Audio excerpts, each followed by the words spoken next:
So this is the Inbody 230 BIA scale that we're going to be using. It's the third of the scales in the undergrad lab for body comp.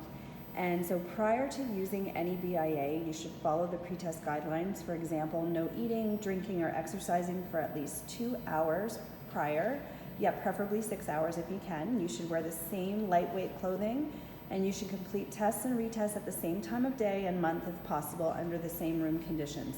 Everything that you can do to ensure standardization will improve the accuracy of your results. So once you turn on the Inbody, it's going to take a second for it to load. So it's just loading.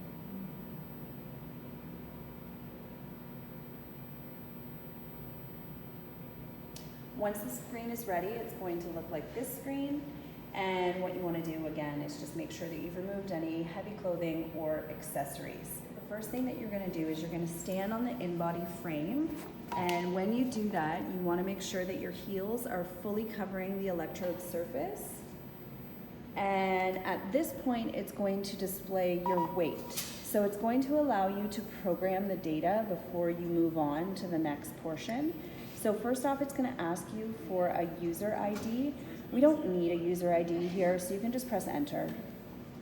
Next, it's going to ask for your age. So you want to enter in your correct age and enter.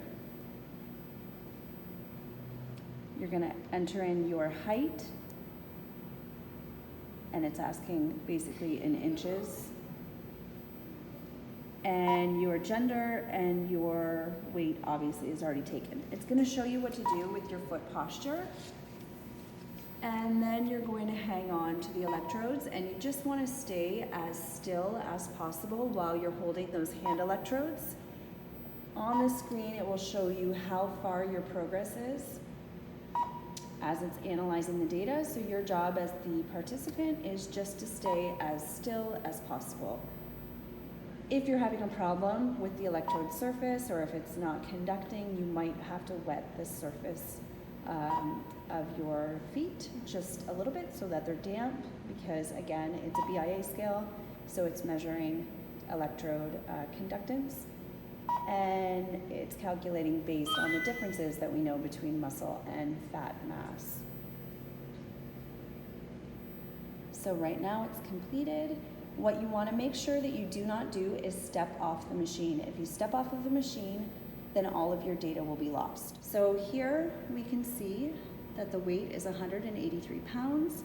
The skeletal muscle mass is 94.8. The fat is 19.8. Total body water is 119.3. Lastly is percentage body fat, and so it's listed as 10.9.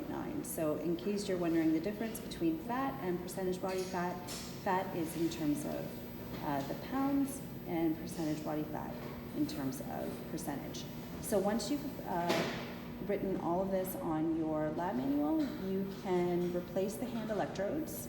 So just by gently pushing them down so they're back in place, ready for the next participant. And then as soon as you step off the scale, all of that data is going to be lost. So that's why you want to make sure not to step off until your group member has recorded the data.